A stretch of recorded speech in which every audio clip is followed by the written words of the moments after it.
ইষ্টিকুটুম নাটকের পার্ট 314। সকল বন্ধুদের ঈদুল আজহার শুভেচ্ছা, ঈদ মোবারক। বাহামণি অর্চিবাবু দুইজন রাস্তা দিয়ে যেতে থাকে। দুইজন রাস্তা দিয়ে যেতে যেয়ে রাস্তাতে দাঁড়িয়ে তারা কথা বলে। অর্চিবাবু বলে, বাহা, তোমার কাছে দুইটা অপশন আছে, এক পলাশবনিতে ফেরত যাওয়া আর একটা হচ্ছে তুমি প্রথম যে হোস্টেলে উঠেছিলে সেই হোস্টেলে যাওয়া। অর্চিবাবু বাহামণিকে বলে, যেহেতু তোমার কলেজে পূজার ছুটি হয়ে যাচ্ছে, তোমার পলাশবনিতে যাওয়াটাই ভালো হবে। তোমার মাও একা আছে, তোমার মা অনেক খুশি হবে। কমলিকা গাড়িতে থাকে আর চিন্তা করে অর্চির কথা। বাহামণি বলে, আমি কোথাও যাব না তোকে ছাড়া, আমি বাড়ি থেকে বলেই তো এসেছি, তার চাইতে ওই হোস্টেলটাতে যাওয়াটাই ভালো হবে। অর্চিবাবু বলে, আচ্ছা ঠিক আছে, আমরা যাই তাহলে, চলো।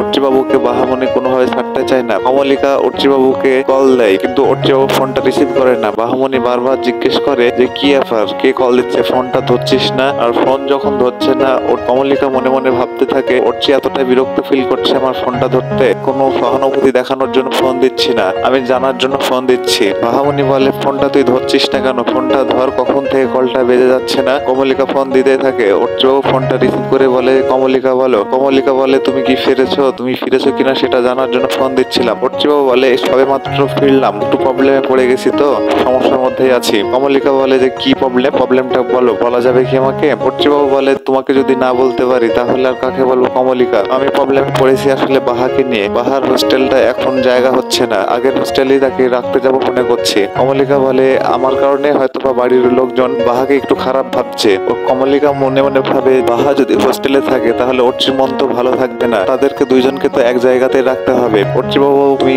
কি লাইনে আছো? মন বলে, তুমি কোথায় আছো অর্চি? আমি আসছি, আমি বাহার কলেজের কাছাকাছি আছি। অর্চিবাবু বলে, আমরা সেখানেই আছি। অর্চিবাবুকে বলে, তোমরা থাকো তাহলে, আমি আসছি। অর্চিবাবু বলে, আচ্ছা ঠিক আছে, এসো তাহলে। কমলিকা আসবে এ কথাটা শোনার পর থেকে বাহামণির মনটা আরো বেশি খারাপ হয়ে যায়। অর্চিবাবু জিজ্ঞেস করে যে কি ব্যাপার বাহা, তোমার মুখটা এরকম শুকনো দেখাচ্ছে কেন? বাহা বলে যে, আসলে অর্চিবাবু, আমি দিদিমণির সামনে কি করে দাঁড়াবো এই চিন্তা করছি। অর্চিবাবু অনেকটাই বাহার প্রতি রেগে যায়। বলে, বাহা, তুমি খবরদার এরকম কথা আমাকে আর বারবার বলো না তো, আমার খুব বিরক্ত লাগছে। আমি তো কারো ব্যক্তিগত সম্পত্তি না যে যেভাবে ইচ্ছা ইউজ করবে। আমি আমার মতো, আমার তো একটা জীবনের স্বাধীনতা আছে। বাহা বলে যে, তুই রাগ করছিস কেন? তোকে তো আমি রাগের কোনো কথা বলিনি, আমার এরকম কোনো দিনের জন্যই হয়নি। আমার মনটা কেমন জানি মনে হচ্ছে আমাদের দিদিমণিটার আমি জীবনের সবচেয়ে মূল্যবান জিনিসটা কেড়ে নিয়েছি। কমলিকা চলে আসে। কমলিকা গাড়ি থেকে নেমে বাহা অর্চিকে দেখে তাদের কাছে এগিয়ে যায়। এগিয়ে যাওয়ার পরে জিজ্ঞেস করে বাহাকে যে, বাহা, তুমি কেমন আছো? বাহা কোনো কিছুই বলে না। বাহাকে জিজ্ঞেস করা হয় যে, বাহা, তুমি বাড়িতে ওঠা বাদে তুমি হোস্টেলে উঠতে চাচ্ছ কেন?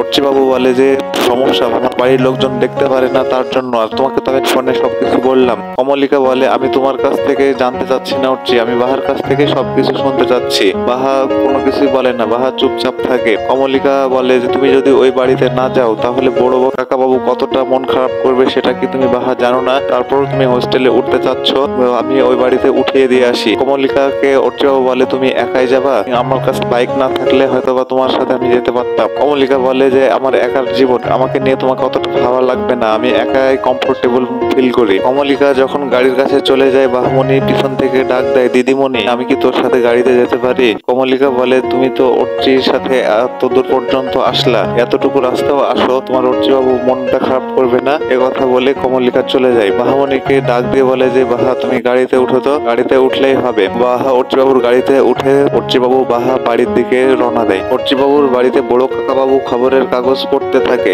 কলিং বেল বাজার কারণে কাকাবাবু বলে যে, কি ব্যাপার, কেউ এসেছে মনে হয়। এই সময় কে আসলো? বাবু বলে যে, বাবা, আমি দেখছি, খবরের কাগজ পড়ো। বলু এসে বলে যে, কি ব্যাপার, কে এসেছে মনে হচ্ছে? বড় কাকাবাবু বলে, বাবু দেখতে গেছে। আচ্ছা, আমাদের যে পুজো হবে সেই অনুষ্ঠানটা কিন্তু আমাদেরই পার করতে হবে। বাবু দরজা খুলে দেখে যে কমলিকা এসেছে। কমলিকাকে দেখা মাত্র মহা খুশি হয়ে যায়। বলে যে, হ্যাঁ, যে বড় দাদার মুখের উপরে অনেক বড় বড় কথা বলার কারণে বড় দাদা মন খারাপ করেছে, তুমি চলে এসেছো। তুমি যদি না আসতা তাহলে মনটা কতখানি খারাপ হতো সেটা তুমি জানতাও না, তুমি এসে মনটা অনেকটাই ভালো করে দিয়েছো। কমলিকা বলে যে, দাদা, তুমি কি শুধু আমার সাথে এভাবে কথা বলবা? বাইরে তো আরো আসল মানুষগুলোই দাঁড়িয়ে আছে। বাবু বলে, কে দাঁড়িয়ে আছে? ডাক দেয় যে, বাহা, তুমি এদিকে এসো। বাহাকে দেখে বাবুর একদম মুখ চোখ শুকিয়ে যায়। বলে না, বাবু চুপচাপই থাকে। বাবু অর্চিকে দেখে বলে যে, অর্চি, তুই কোথায়, তুই এসেছিস? কমলিকা তার দাদাকে সবকিছু বুঝিয়ে বলে যে, দাদা, ও তো হোস্টেলে উঠতে চাচ্ছিল, ও এখানে থাকতে চাচ্ছিল না। অর্চির বাবা তার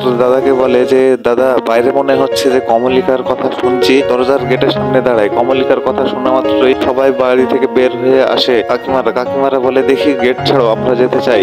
বড় কাকা বাবু বলে সবসময়ের জন্য আগে তো থাকাই লাগবে। বলে আজকে তুমি যাই বলো না কেন, আজকে আমরা রাগ করবো না, কারণ আজকে আমাদের মা লক্ষ্মী ঘরে ফিরে এসেছে। সবাই বাইরের দিকে আসে, বাহার সাথে অর্চির সাথে কথা বলতে থাকে বাবু। সবাই হাসির খুশি মুখেই কমলিকার কাছে আসে। আসার পরে বাহাকে দেখা মাত্রই অমনি মাথাটা খারাপ হয়ে যায়, তাদের মনটা অনেকটাই খারাপ হয়ে যায়। তারা কোনো কিছু বলতে পারে না, তারা চুপচাপ থাকে। বাহাকে নিয়ে অনেকটাই ব্যাখ্যা দেয় কমলিকা বলে যে দেখো, এ বাড়িতে আসা বাদ দিয়ে হোস্টেলে উঠতে যাচ্ছিল। জানি যে আমার মাটা অনেকটাই খারাপ আচরণ করেছে। বাহা, আমি তোমার কাছ থেকে আমার মায়ের হয়ে ক্ষমা চাচ্ছি, তুমি ক্ষমা করে দিও বাহা। তোমরা কত ভালোবাসো বাহাকে। আর বাহা যদি এই বাড়িতে না এসে যদি হোস্টেলে উঠে, তাহলে তো আরো বেশি সমস্যা। অর্চি আর আমি দুইজন মিলে ঠিক করে আমরা বাড়িতে নিয়ে আসলাম। বাহামণি কোনো কিছুই বলে না, বাহা চুপচাপ করে মন খারাপ করে দাঁড়িয়ে থাকে। কতদিন পরে আসলা, তো বাড়ির সবাইকে জিজ্ঞেস করছো না?